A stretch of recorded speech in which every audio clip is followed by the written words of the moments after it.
Welcome everyone to another consumer search seminar. Tony, you have 50 minutes. Take it away. All right, thank you very much.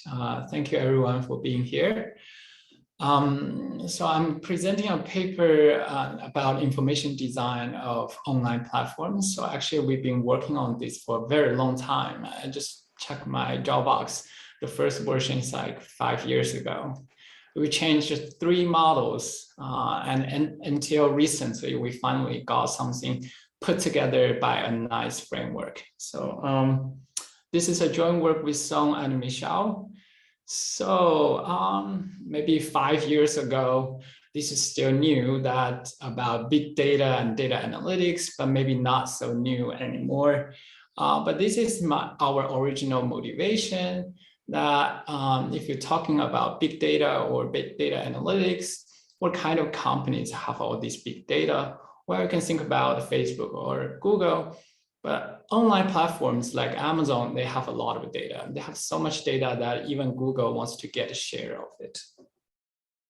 So the broad question we want to answer in this research is about how these big data and the data analytics impact the online platforms like Amazon. So particularly, we're looking at 2 revenue engines of the online platforms, sales commission and advertising revenue. So I'm going to spend 1 or 2 slides on each of them to motivate that. Okay, so for sales commission, if you think about how does data analytics change Amazon sales commission, well, I just Google it. How do retail platforms use big data? And Google.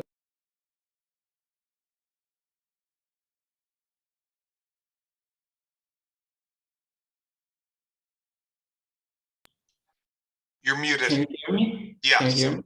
Okay. Sorry, that was my end. I clicked something. Oh, okay. No worries. It enables the Amazon to customize recommendations for customers, right? So better recommendations means a higher match efficiency, which translates into a higher sales commission. So indeed, so this is some aggregated data about this. For e-commerce, for Amazon, actually this recommendation accounts for about 35% of the revenue, and is important for the growth for Best Buy, and for streaming services, the recommendation is even more important. Okay, so hopefully, so this is just one side, one engine. The other engine is about advertising, right? So when we're talking about online advertising, you may think about Google and Facebook. And indeed, these are the top 2 advertisers in terms of revenue. This is data 2 years ago. So Google is about $100 billion US. But if you're looking at who are behind, just behind Facebook, you find Alibaba, which is an e-commerce site in China, quite close to a mix of Amazon and eBay, and then Amazon. So secretly, these online platforms, retail platforms, are become very big on advertising. And then you may wonder, how does these data analytics tools influence their sponsored ads, right? So obviously, given this information, given the Amazon's knowledge about its customers, it can target the ads for the advertisers, right? So Amazon call it interest-based ads. So essentially, it's a targeted sponsored ads. Okay, so so this is the motivation, and then this basically motivates us to look at the following research questions, right? So we want to understand how will product recommendation interact with targeted advertising? Are they 2 standalone decisions, or there is some inherent trade-off between them? By the way, I'm not sure how can I check the chat box. If you have any questions, feel free, just interrupt me. Okay. Yeah, and if there is something in the chat, I'll let you know when you pause. Fantastic, thank you. And we're going to show that they're just one thing, 2 sides of one coin. And then we'll look at how should a data-empowered online platform optimally balance the sales commission and advertising revenue. And how much an online platform is expected to gain from collecting and analyzing customer data. Okay, so to answer these questions, we're going to take a information design approach. This is a public information design in the sense that the information is observed by both sides of the platform. So on the consumer side, the information design is in the form of personalized product recommendations. And these will guide consumer search. That's the reason I'm presenting this paper here in this consumer search seminar series. On the seller side, this will influence sellers' ad competition. Okay.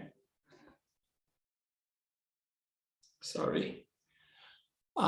This is just one point I want to make. Why I'm trying to say that our setting is a perfect application of this information design framework, because one of the most important assumptions in this information design framework is this commitment assumption, right? So the firm needs to commit, but here you can think about the platform can easily have the commitment power. You can imagine the platform only need to know the distribution of match values between the two sides of the market, and then based on that, design the information. And instead of knowing specific match values between specific pairs. Right? So,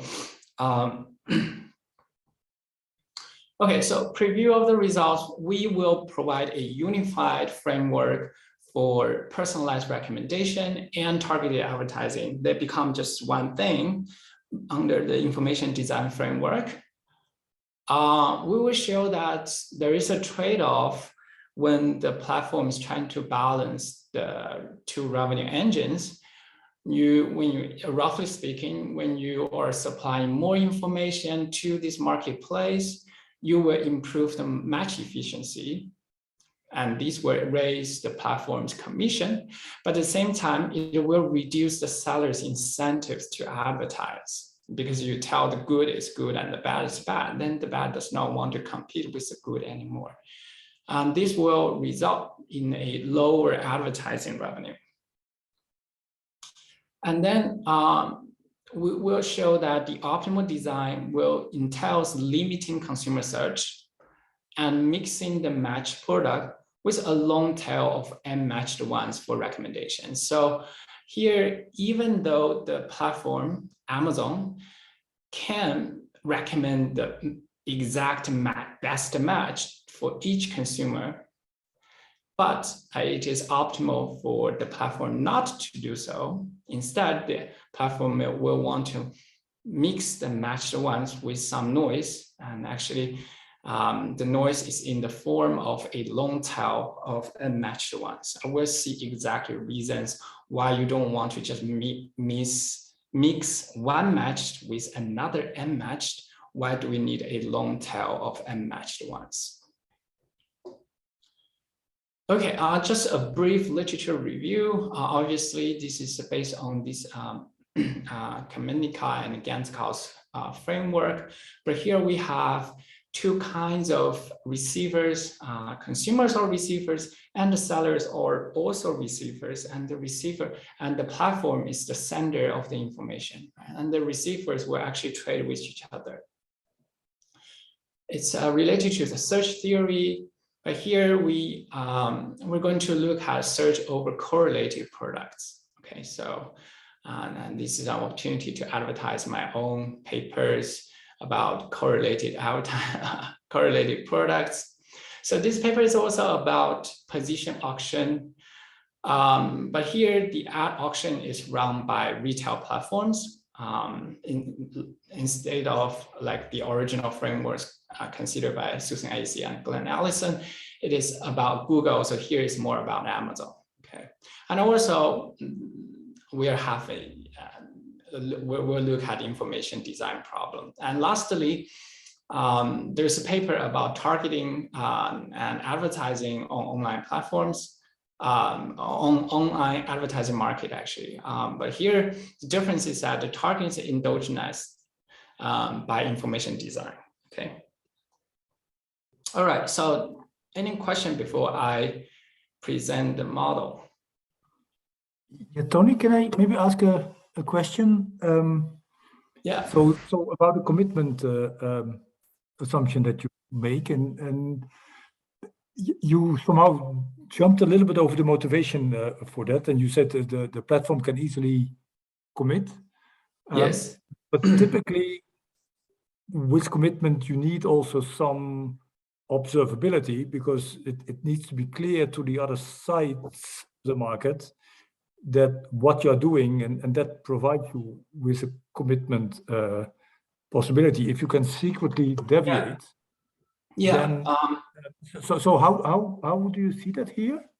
Yeah, so so on the consumer side, the information design just become recommendation. Essentially, it is like I come to Amazon, I receive some product recommendation, and this product recommendation is like a signal. It just tells me how likely this product is a match. So because I understand Amazon may not always want to recommend the best match for me. For the seller side, this is like what type of customers I allow the sellers to recommend, to target for advertising, right? So when I recommend this product to this consumer, essentially it's like on the other side, it's like I recommend this consumer for this seller to target. This side, I think it's a little bit more complicated because it depends on whether it is it's more like a Google or it's more like Facebook.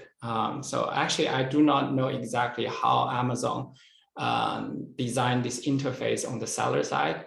But if it's more like Google, then it basically gives more control to the sellers. Or if it's more like Facebook, then Facebook essentially is doing everything. So we take some approximation, and in the long run, we think the sellers can understand by just observing what kind of customers in the end receive their ads. They can kind of see who has been recommended for targeting. Yeah. Okay. Yeah. Okay. Thank you. Great question. Yeah. So just to make sure I'm like framing this right in my mind, most sponsored search auction papers don't have organic search in there. And you're essentially, you want to think about that combined with the fact that Amazon can monetize organic search, right? Am I kind of correctly following the two threads of how this is different? Yeah.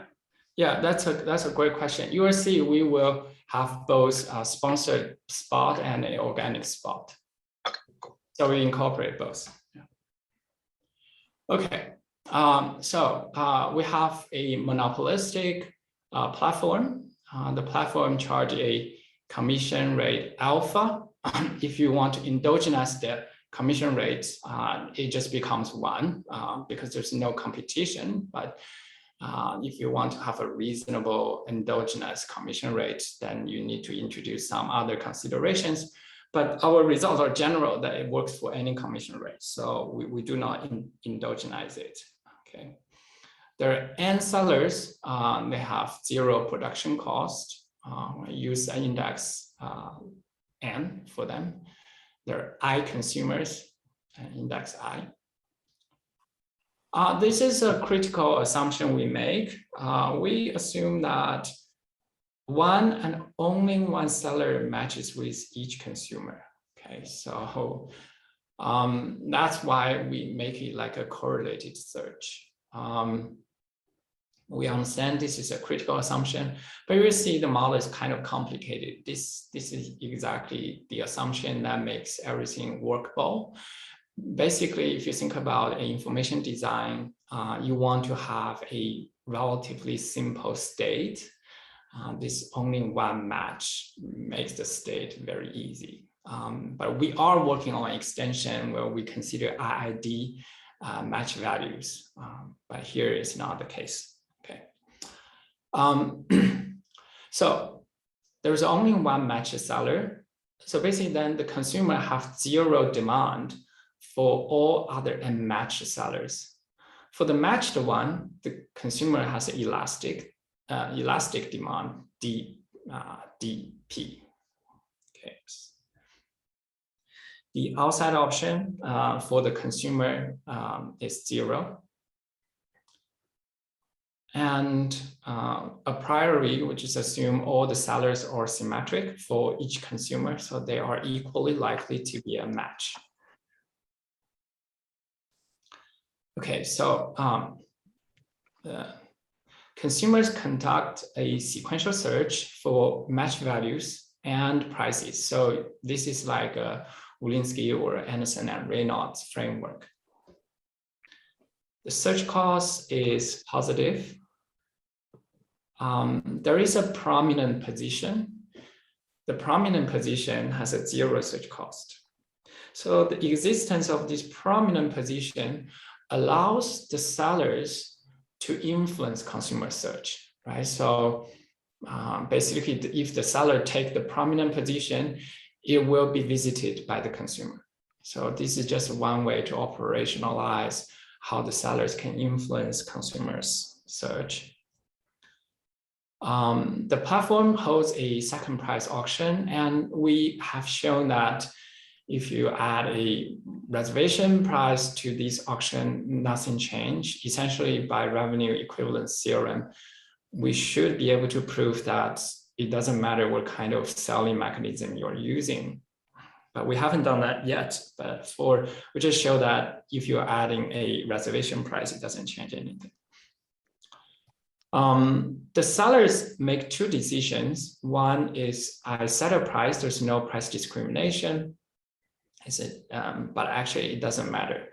And the bid can be personalized. Essentially, for each consumer, I will submit a personalized bid. But of course, it depends on the information, right? So if the platform does not give me enough information to distinguish consumer I from J, then from the seller's perspective, the consumer I and J are of the same type, then I will submit the same type of bid for that. Essentially, this I allow for personalization, but it does not need to be. So you will see the untargeted advertising becomes a special case. Okay, so the information design is the following, right? So the state of the world is represented by this omega. It is a I dimension vector where each element Ni is the index of the matched seller for consumer I. So for consumer I, Ni, let's say Ni is equal to 3. This means that seller number 3 is the match for consumer, and all other sellers are not the match for consumer. Okay. The platform will design an information structure that basically, based on the true state of the world, I will design a signal. And then the sellers and consumers will observe both pi and one signal realization of S. And so you can imagine this because the sellers and consumers interact with this platform over time. So then they can understand what pi is. So two special cases, if I always map the state of the world to the state of the world, then it's a perfect match. I always recommend the perfect match. Or if pi is equal to this, then it's just a random recommendation. Okay. Just to summarize, the model is a little bit complicated. There are a lot of moving parts. Just to summarize, so first, the platform will commit to an information structure pi. So you can think about this as a platform design problem. They design this information structure first. And then a signal S is realized according to pi. And the seller or consumers observe the choice of the information structure and the signal realization. Again, you can think about for the consumers, they essentially observe this by the personalized recommendation. And for the sellers, it is through the targeted advertising. And then the sellers would decide their price and bid for each consumer. And then each consumer observe who is the prominent seller, because there's no search cost, so they can observe freely. And then they make a sequential search problem. So if they find a match, obviously, then they buy the product and they leave the market. If it turned out the prominent seller is not a match, then the consumer would decide, should I continue to search other sellers or in the organic listing? And when should I stop? So this is a standard sequential search problem then. Okay, so that's the timeline of the game. So Tony, even in point 3, if you would just say that the platform's signal realization is observed, but not the choice of the information structure, where would you get problems then? If the information structure is not observed, then the sellers and consumers,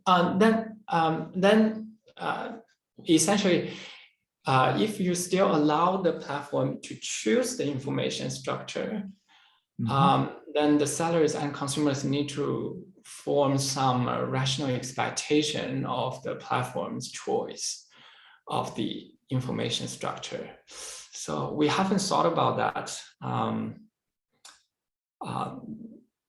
But that's an interesting thought.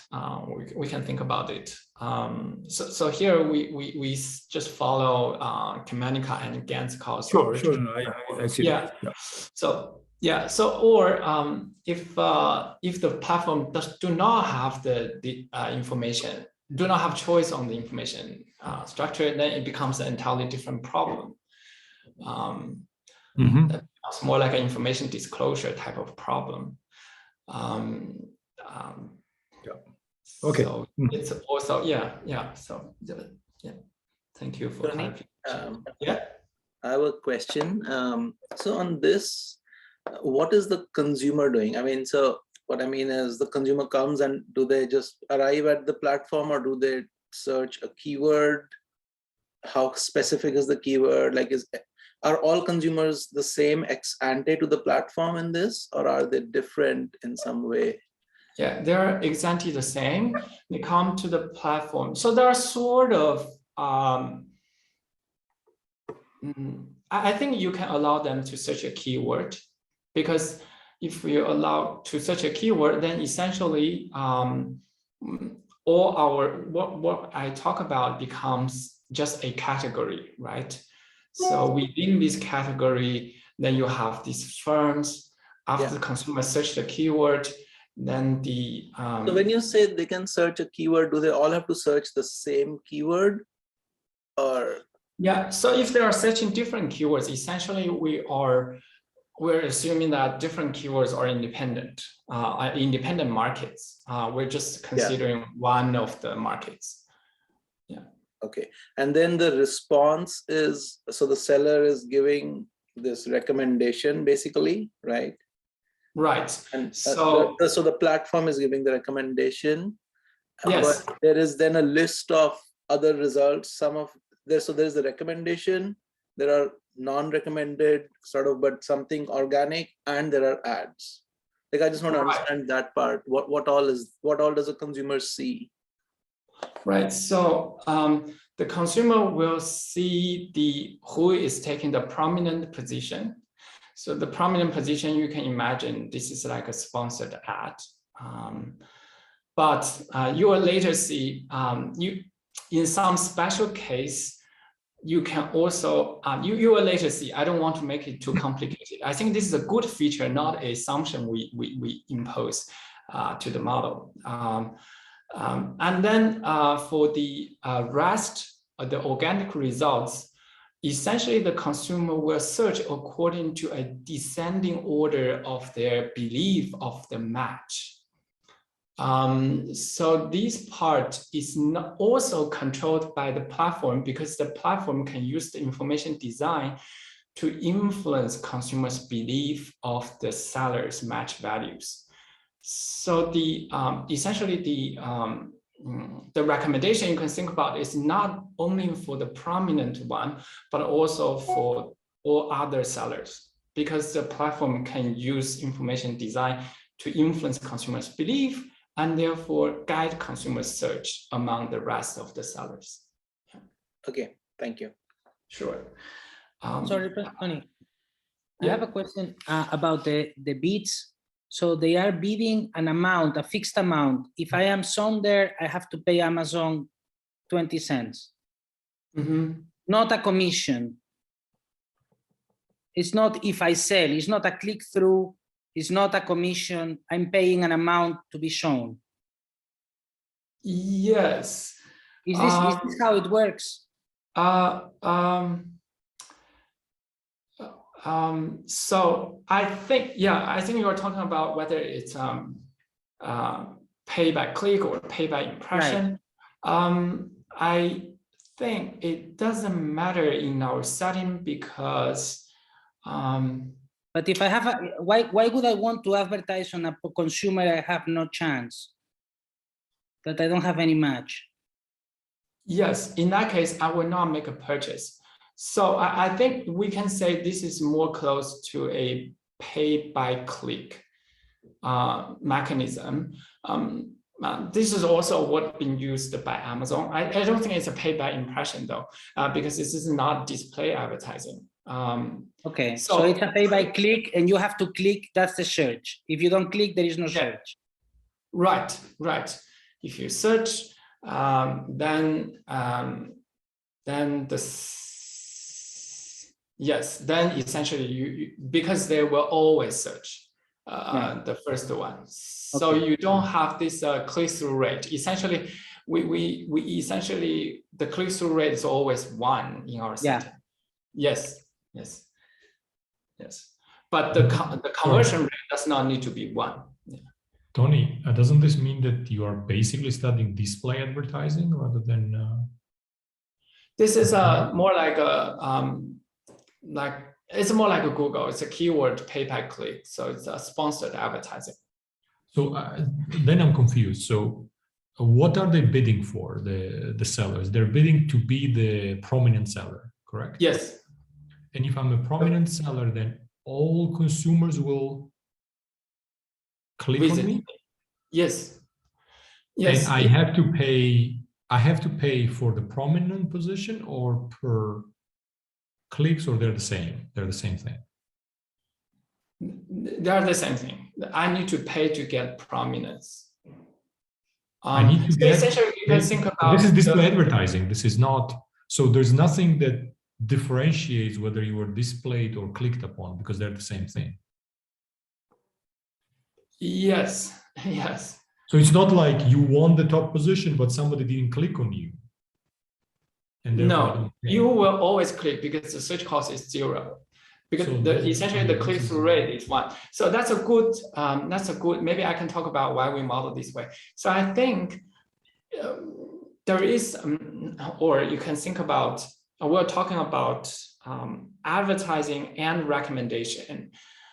If we step one step back, and if you think about it, advertising and recommendation are both prominence monetization strategy, right? So essentially, because consumer has search cost, that's why advertising and recommendation matters. If consumer have 0 search cost, they will visit all anyway. So then whatever you recommend or whatever advertisers is displayed there doesn't matter.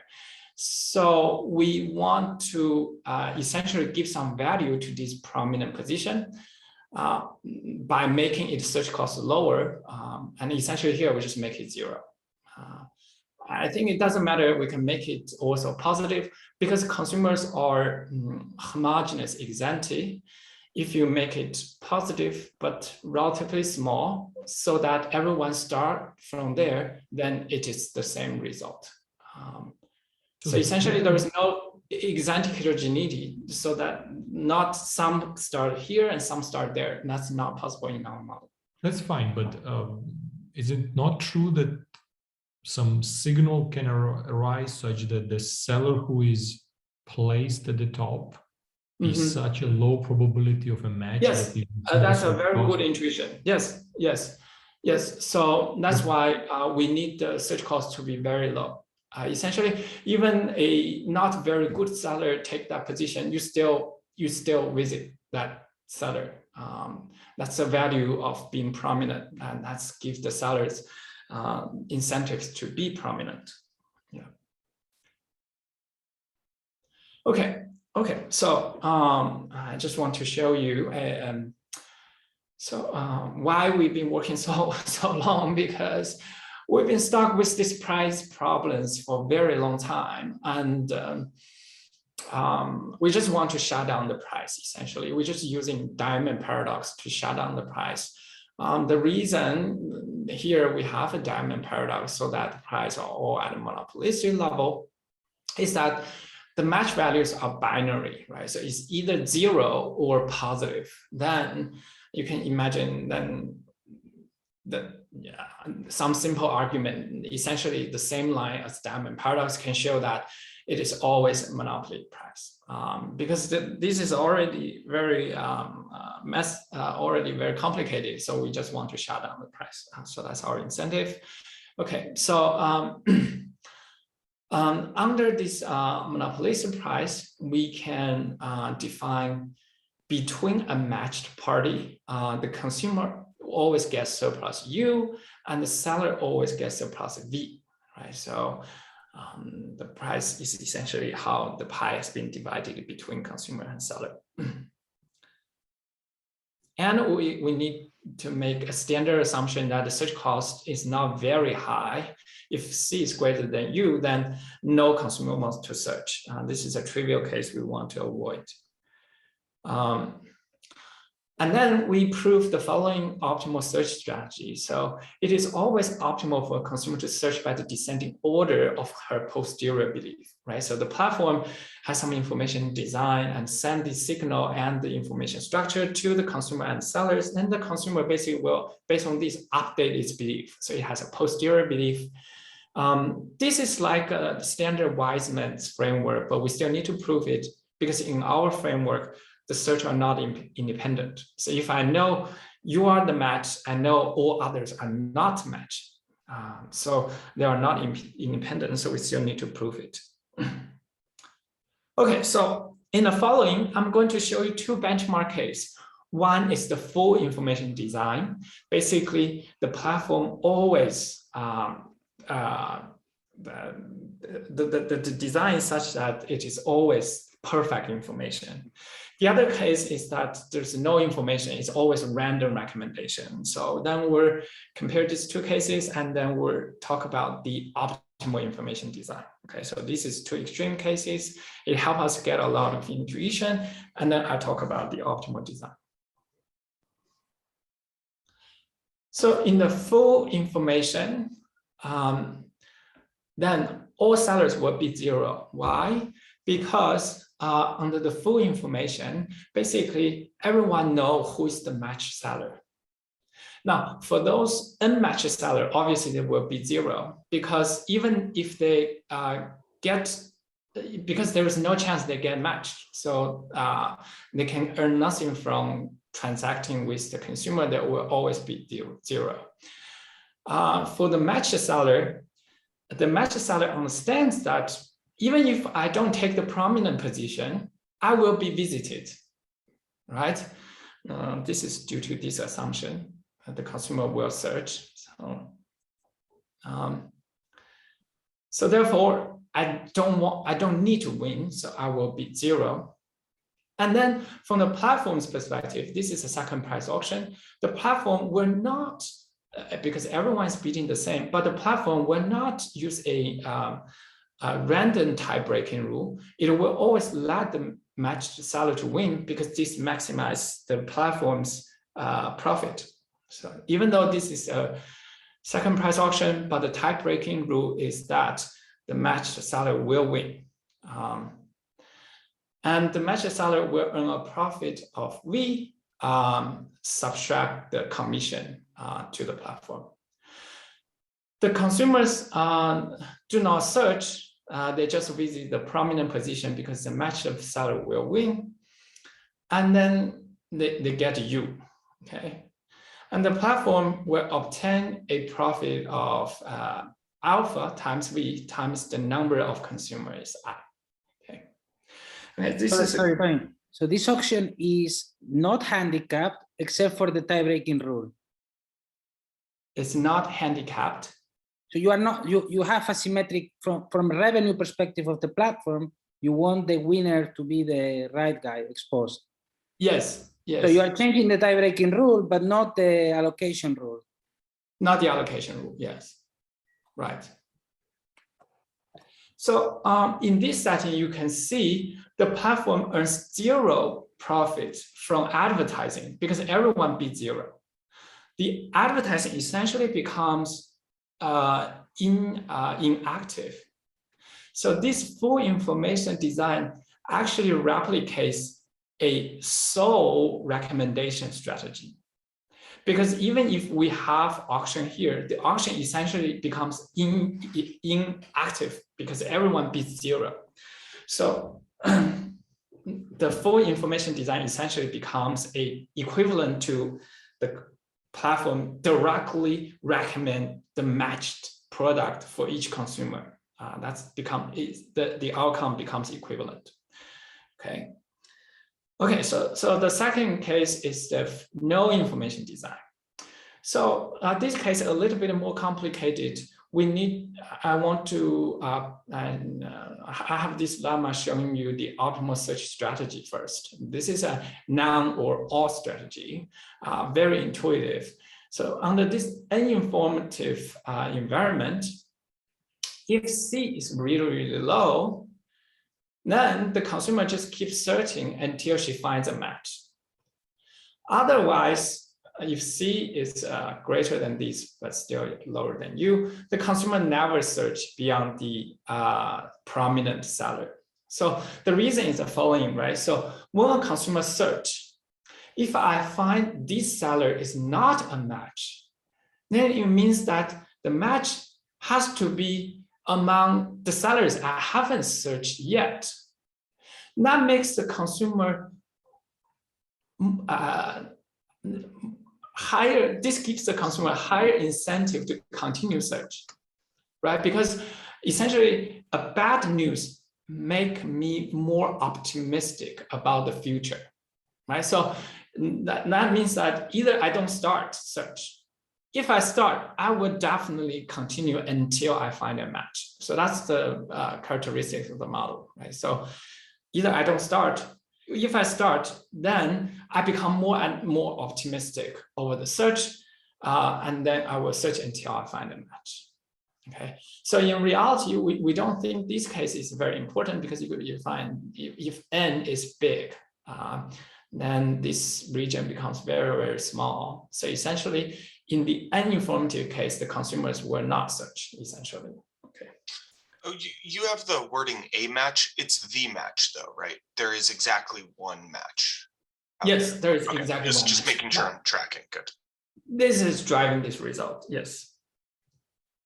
Okay. All right. So under uninformative design, what is the equilibrium? So here's the equilibrium, right? So still there are two cases, either C is very low or C is high. If C is very low, then a random seller will win. So it's because in this case, the consumer will always search. Then essentially the outcome becomes equivalent to proposition 1. In proposition 1, everyone knows who is the match. Here, because the consumer will always search until she finds the match, then the outcome becomes exactly the same, except that here the consumer need to pay a search cost. In the proposition 1, in the full information case, consumer just earn this directly, but here the consumer needs to find the seller. But otherwise, because the consumer always get matched, the outcome of the game is exactly the same. How about this case when C is higher? When C is higher, the consumer will not search. Then this becomes very important for the seller to become prominent, because if you are not prominent, the consumer will not visit you. then all sellers were beat. All sellers understand that there is probability 1 over n, they can be a match. If they are a match, this is what they can get. So they will all bid truthfully on the second price auction. And a random seller will win, right? Because this is an uninformative case. Under the uninformative case, the platform commits to not use the information. So therefore, the platform, even though the platform knows which seller is the match, the platform cannot use that information to select that seller to be the winner. They can only let a random seller to win. Okay. And earn zero profit. The consumers will purchase the advertised product if it is a match, otherwise they will not search, so they exit the market. So therefore, each consumer will expect a surplus of U given a match, and over n, this is a probability of a match. So this is expected surplus. Now, if you look at the revenue for the platform, it comes from two parts. And the first part is the commission, right? So with the probability 1 over n, there is a match. With the match, this is the commission I can get. There is also this advertising revenue. And this advertising revenue is here. So if you add these two together, it just becomes IV divided by n. Okay. So if you compare these two, sorry, one more comment. This essentially, this no information design case replicates the untargeted sponsor ad strategy. So this is a strategy actually has been used by Amazon for a very long time, I think until 2 years ago. Only until 2 years ago, Amazon started doing targeted sponsored ads. Before that, Amazon has been always doing untargeted sponsored ads. Okay. Can I ask you a question on this? So yeah. When Amazon was not running ads, they were still ordering the sellers in the recommended fashion. So why do you say that this would be what Amazon did until they have ads? Because they were recommending, it's just they're not monetizing the recommendation through bids. I think what Amazon was doing before in your model would be that it was full information, but no auction. Yeah, in the previous case, it's a full information, no auction. In this case, it is like why you are saying it is still recommending, because the platform is so think about imagine there's no auction.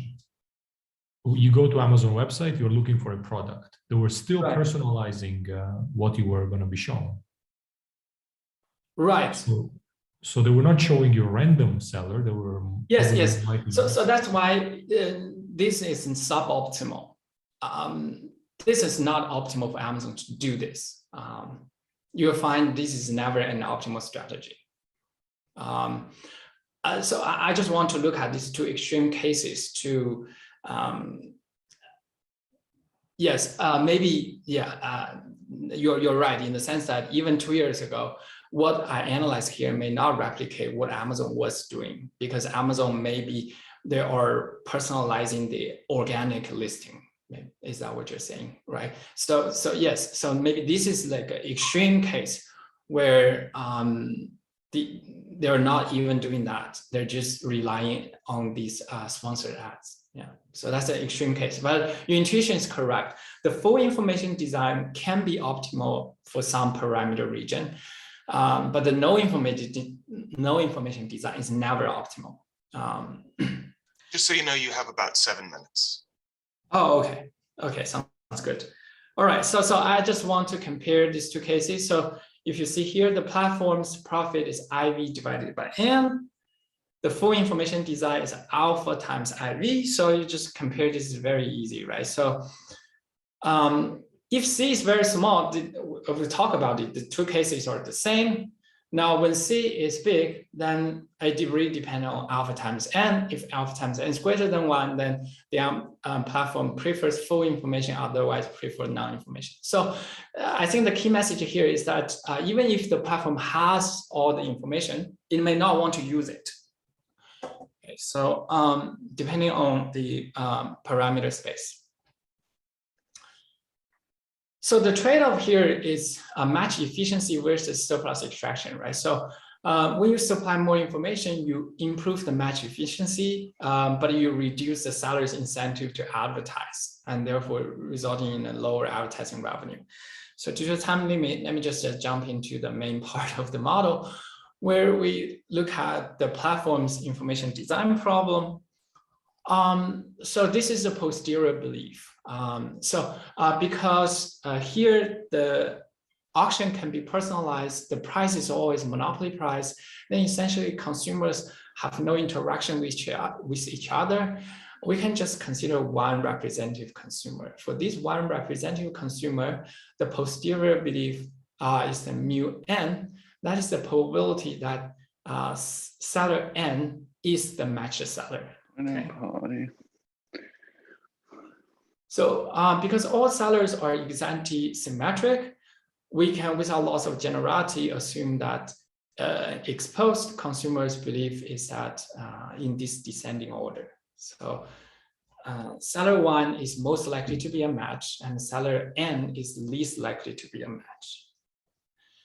The platform's problem is the following. I want to design the information structure and the signal that will translate into designing the posterior belief, right? So this is a standard trick in this Bayesian persuasion literature. Instead of looking at the design of the information structure, I just look at the design of the posterior belief, and then I check it's a Bayesian plausible. So if I write the platform's profit as a function of this mu, then this is essentially the platform's problem. Okay.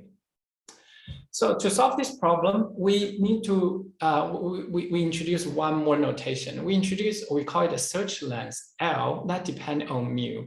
That is the number of sellers, including the prominent one, the consumer will visit, given she has not found a match yet. So basically, the consumer will keep searching until either she finds a match or she has reached the search length L. Essentially, the L would entirely determine consumer search strategy, because we know consumer always search by descending order. Then if we also know the search length L, we have completely determined, pinned down a consumer search strategy, right? So I know I always search the descending order. Then if I also know the search length, then essentially it means that either I find a match or when I reach L, I will stop, okay? Now, based on this definition, I can define the platform's revenue as pi mu L.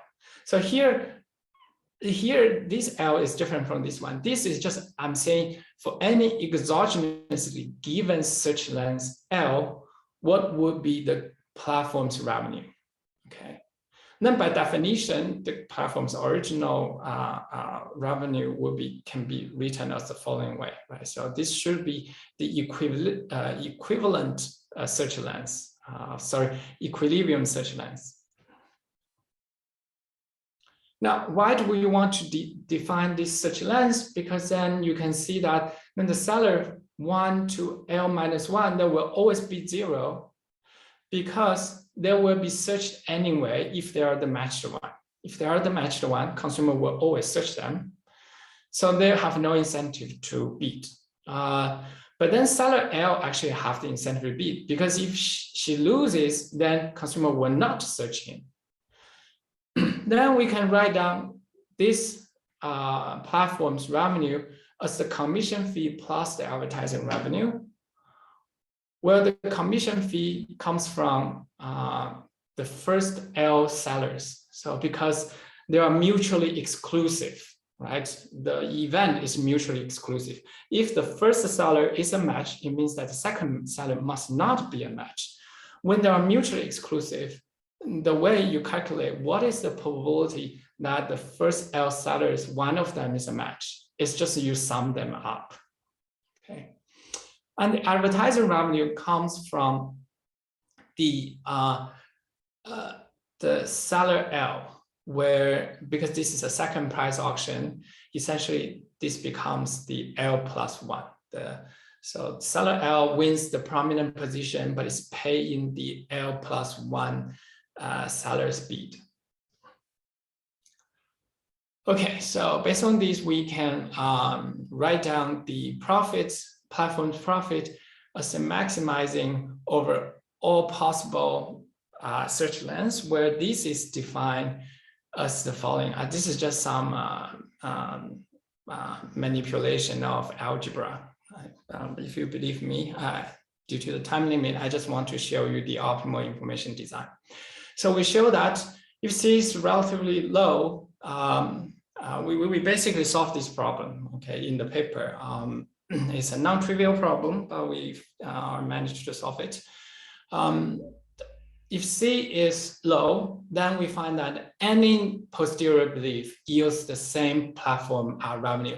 So we have already seen this for the two extreme cases, no information and full information.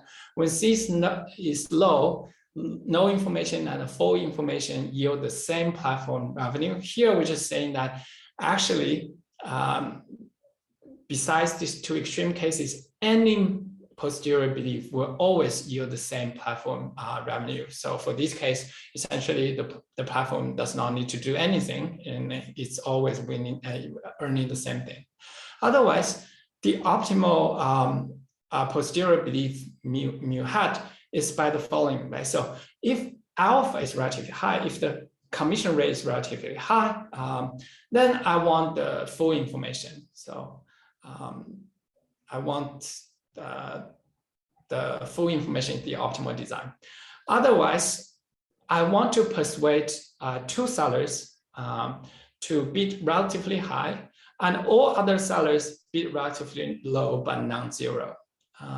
Under this optimal information design, the consumers only visit the prominent seller. So they don't want to visit the rest of the sellers, even though the prominent seller may not be the perfect match. And we show that mu hat is basically implausible. So I only have one last slide. I just want to give a little bit intuition about this optimal information design. So in this optimal information design, suppose, so now you are the platform. So you know that product N is the perfect match for this particular consumer, but you will not tell this consumer, you will not always recommend product N to this consumer. What you will do is that you will recommend product N at a relatively high probability. Combine this with another random product, I just call it N+1. You will also recommend this product with relatively high probability, but with some low probability, you will recommend all other products. Why do you want to do that?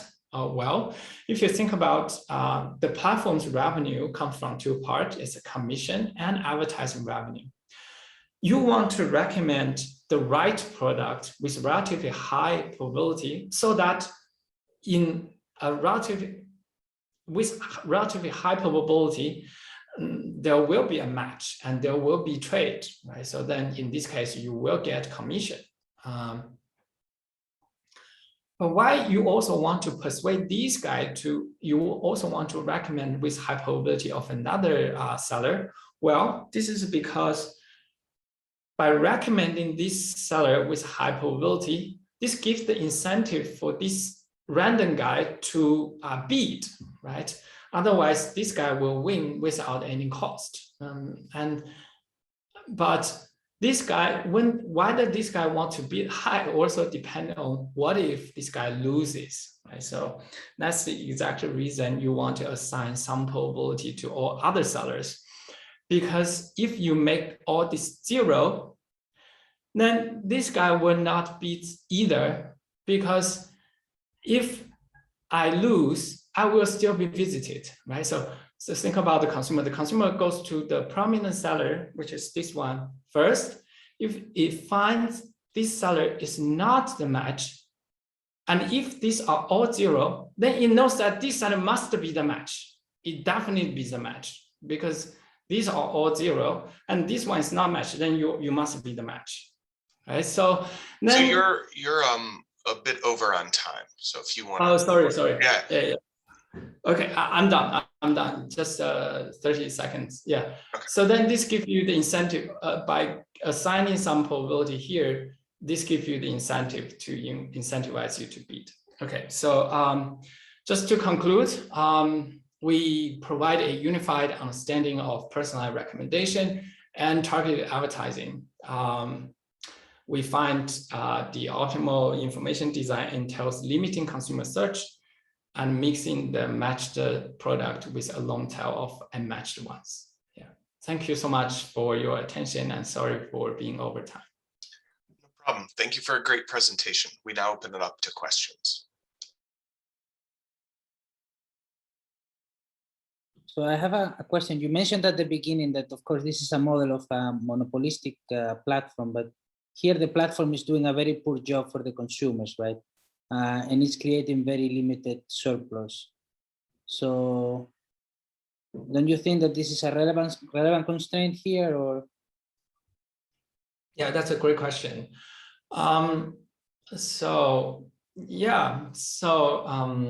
Indeed, the result is a little bit pessimistic in the sense that the platform only recommend the perfect match with probability lower than half, right? So because these are lower than half. Not only that, but nobody search further, right? Yeah. But we do have a case where the platform are maximizing social surplus if the alpha is relatively high.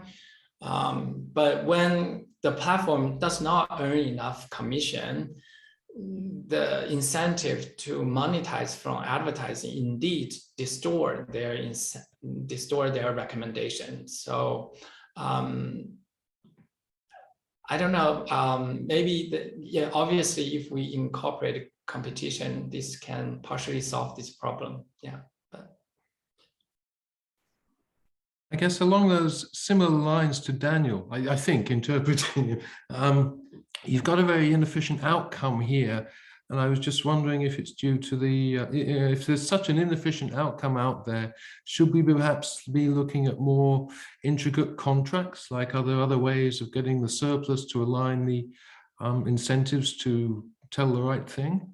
I'm just wondering whether you've got the whole story, or if not, you maybe you're portraying this as, given the contracts we sort of see, look how bad it is. Yeah, I don't know if that's what the message is, but I would wonder sort of naturally, is there some obvious way of getting to the right place and having the platform be incentivized to get there? Right. I think these are all good thoughts. I'm not sure if we can let the platform do better by, for example, considering more complex contracts. Right now, it's just a simple linear commission rate. But in reality, I think on Amazon, it has like 2 parts or even 3 parts contracts between the sellers and Amazon. I need to think about it. Another thing is that I think this is also partially because there's only one matched seller. If there are more matched sellers, or I suppose if there are more matched sellers, then I think the results will be weaker too. But we're working on that, but that will be more complicated for the information design part. But yeah, acknowledge, and these are great. This indeed. Thanks, Tony. I got to go. I got another Zoom, but thank you. Thank you. Bye. Bye, Sam. So following up on there being only one match out there, right? Like the alternative is some probability of matching, I assume, kind of like an Athenian-Ellison. Now, could you do that? Because you have prominence in the sense the winning of the auction just being a 0 search cost reward. So could you do that where you in some sense shut down signaling? I mean, that isn't necessarily what you want in a paper like this, but just to think about how you'd get a different result where it's less about the information design of it all, but just thinking about what the value of having that 0 search cost is. Mm-hmm. Yeah. Yeah. So to be honest, I don't have a very good intuition. Yeah, about how this will change our results. So I don't have a very good intuition. But I think this we are working on this working on this ID sellers. But I don't have a good intuition right now. Similarly, with the current setup you have you considered high and low search cost consumers so that you're not at one extreme or the other? Oh, you mean for the prominent position, it's non-zero. You've got your cases essentially based on the search cost of the consumer, but if there were some consumers with lower search costs and some consumers with higher search costs. Oh, consumer have heterogeneity over search costs. Yeah, it may smooth it or it may complicate things. So it's a good question. It may get rid of those kind of harsh edges, especially like thinking back to the uninformative case. Just a thought, not a. Yeah, but if that's a common information, consumer search cost is a common information, is a public information, then maybe it will not change too much because this is for each consumer. This is essentially because the advertising is personalized. So it may not change.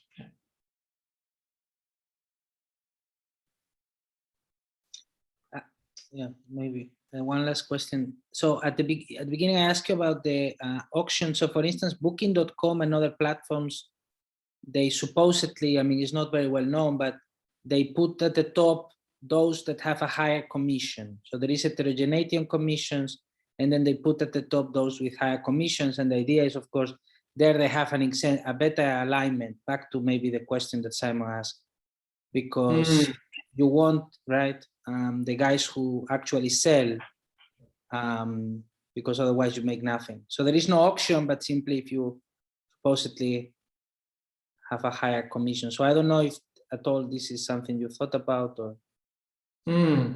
So this So they can beat commissions, let's say, they can beat the alphas. Yes, it can be alpha, and so essentially here the seller has two payments. One is the commission, and the other is the bid. Both are payments to the platform. So of course, you can reinterpret this advertising revenue as a higher commission. Right. But the commission you pay only when you sell, right? Right. That's true. Yes. Oh, that's true. So here the advertising is paid when you get that position, but it does not. Right. That's something interesting. Yeah. That's something interesting. Yeah. But doesn't it all come down to the problem that if there is just a unique match, the second most enthusiastic bidder is always going to have a zero willingness to pay? You know, if they knew that, and so you're still going to run into the problem that in any bidding structure, whether it's for advertising revenue or other revenue, that there's going to be, if you use a second price auction structure, the second highest willingness to pay is going to be zero, and so the platform is not going to be able to internalize that, so that. It seems, you know, to me, the intuition of what's going on is just think of a second price auction where only one bidder really has a value for the thing. And what that means is that the auctioneer can't, in a second price auction structure, actually gain any revenue for it. And so your really striking results, the one you have the slide up for here, is that case. The only way you can then structure things is to introduce, you know, the possibility that someone else might have it. Right. And through the consumer search structure, that's what you're doing. Right. I think that's a good interpretation of the results. And just following what you're saying, essentially here all the probabilities need to sum up to one because there's only one match seller. The Bayesian persuasion restrict that. Basically, the base theorem restrict that the expected posterior needs to be the prior. So this needs to sum up to 1. But if we allow multiple matches, then let's say if we allow 2 matches, then this can sum up to 2, right? So essentially, and then obviously you can have this guy higher. So I think the efficiency will be lower. So I think, yes, to this extent, I think our results are very strong, sort of extreme by this assumption. Thanks. I am going to stop the recording here.